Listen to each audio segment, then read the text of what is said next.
Having just caught my first coyote, a mangy coyote, I feel a little bit cheated. I also feel successful, but I really want to catch more coyotes.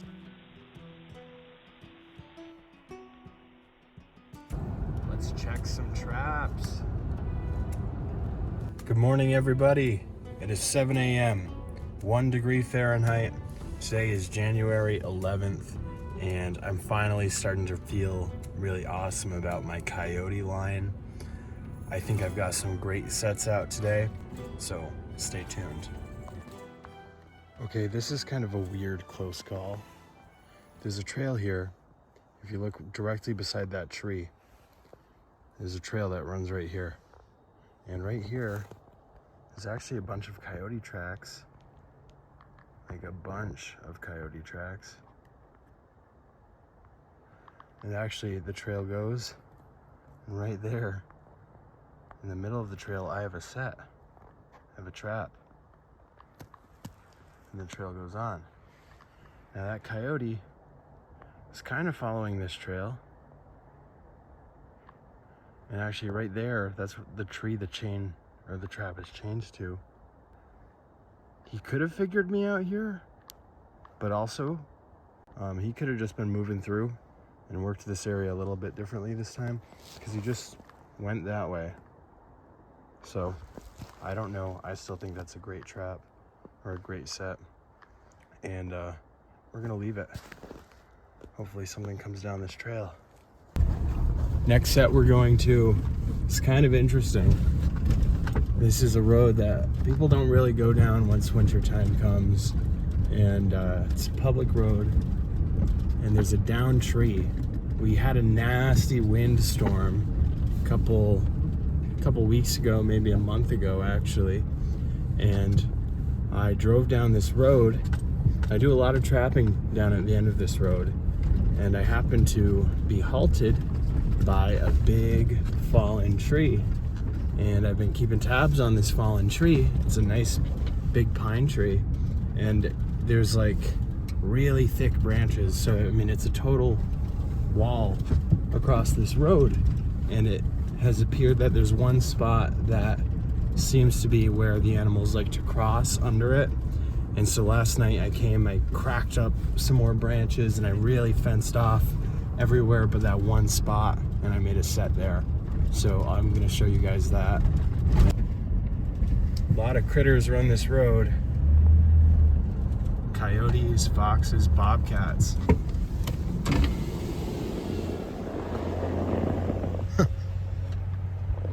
Speaking of bobcats, that's too funny. I say bobcats, I see a track. It's a bobcat. How cool would that be to have a cat in this set?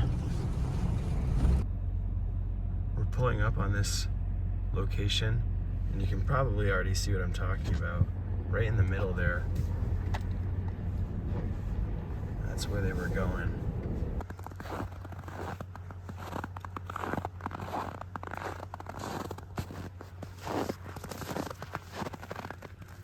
There's my set.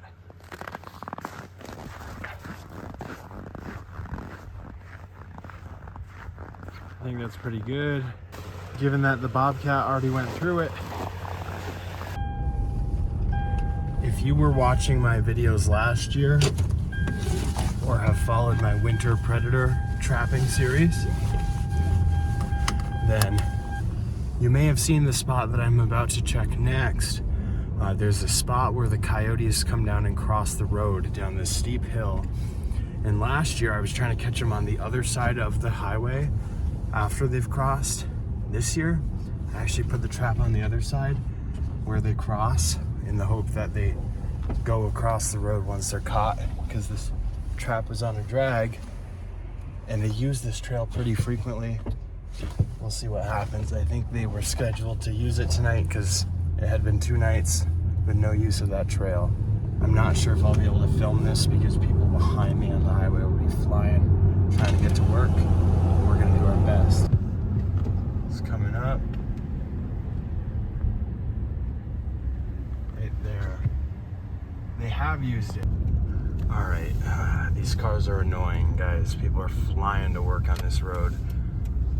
And we're gonna take one more pass by that set. And if I have to just park and get out and walk, I will. Because Coyote went right down that little hill where they cross.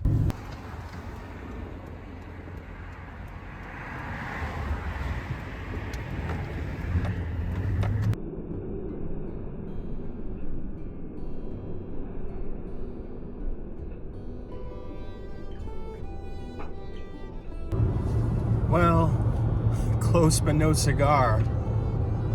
I think I'm gonna catch a coyote in that set. They did use that trail. It's a great trail. Wow. Wait, look at this. Look at the view right now. I'm going out to my other sets right now.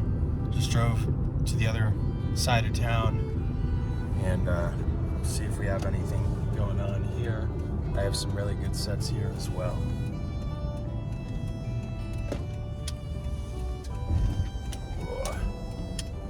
So this is like a notorious dumping site. There's carcasses.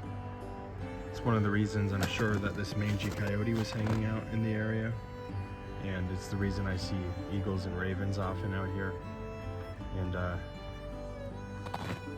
I've never actually set a trap out here because, well, I say out here, I mean right in this close vicinity to where the deer carcasses typically get dumped.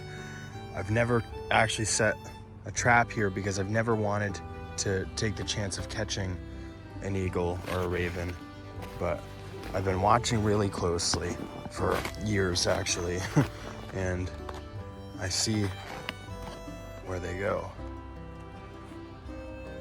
And I see where the coyotes go. And I have a trap right over there.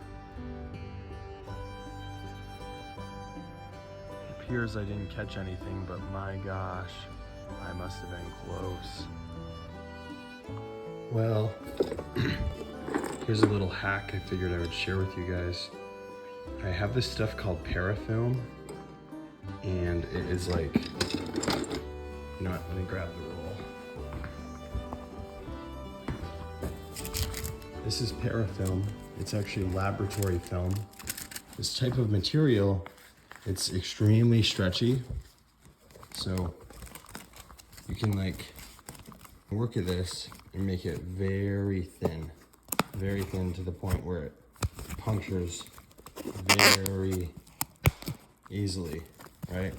And you can actually use it, stretch it all the way around your traps to waterproof them or to set them in the snow. I know a lot of people use wax paper. I know a lot of people just put it in a plastic bag as well. I've kind of had an issue just finding something that's consistent and that I like, because the plastic bags seemed to work really well for me. I caught 2 foxes like that, but I was using like the disposable grocery store bags that you'd get that are really thin. And New York State made it against the law to use disposable plastic bags. So now when I go to the store, I get paper bags. I no longer really have all of these bags available. And I've been thinking about an alternative, and I really think that this parafilm is going to work brilliantly. I think that's, in fact, probably going to work better than wax paper or a plastic bag, because you can actually customize how thin that gets, and you can easily stretch it and wrap any trap. And we have connected with a fox.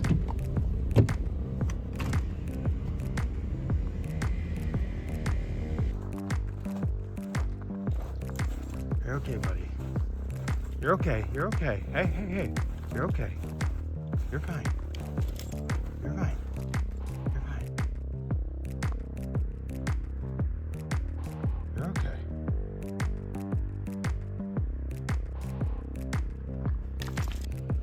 Awesome. Maybe that means our luck is about to turn. It's a beautiful red fox. And good front foot catch. His foot doesn't even look damaged at all. There's really not much destruction here. And I would attribute more of this to the people that actually ended up walking down here during the day.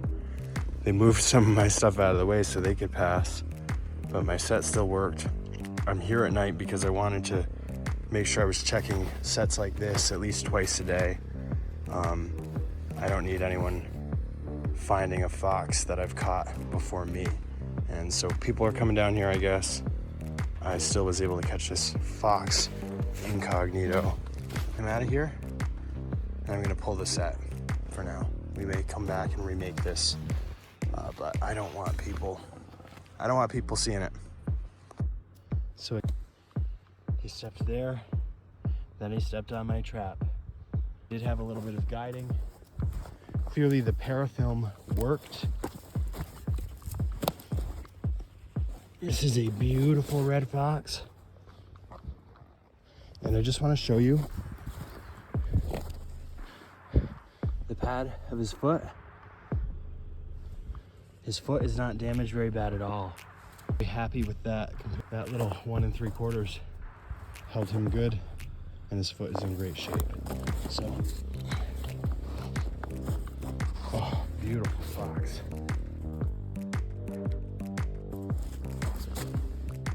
Thank you.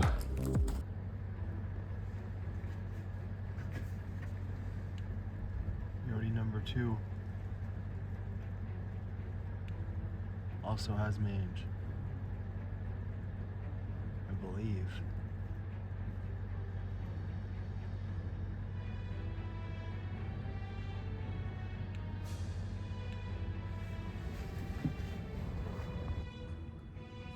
Well, call me the mangy coyote slayer. Who would have thought that my second coyote would also have mange? This was actually caught in the same area, in fact, the same set as the first coyote. So perhaps it's not as surprising as it originally felt. But again, I wasn't expecting it. So at this point, I'm starting to wonder, how many mangy coyotes are in this area? How many mangy coyotes might there be? I don't know, but you know, it really feels like a productive goal to try and kill them all. Mange, and not just, I'm not one of those people that hates coyotes. You know, there's a lot of people that say the only good coyote is a dead coyote, and it's just, I honestly just think it's silly because like, we're not gonna take coyotes out. Like, we've tried that game for what, hundreds of years now. The coyotes are just gonna replenish themselves. They play a role too in the forest and in the ecosystem. But the more coyotes running around with mange, the greater chance that mange is going to spread faster to more coyotes. And these guys are suffering. You know, they're gonna die. Nothing is going to help them. Nothing's going to save them. Their hair is falling off of their skin at an aggressive rate in the middle of winter. And you know, they've been lucky. It's been a pretty mild winter, but we've still got the rest of January and all of February. And guess what? It's not going to be fun if you're a coyote with mange. It's going to get worse. It's going to drop below 0. And I really think I'm doing a good thing by taking these guys out. So I do feel like this was a win. This season is just going wildly different than I would have anticipated. But I got a beautiful red fox, and I'm very happy about that.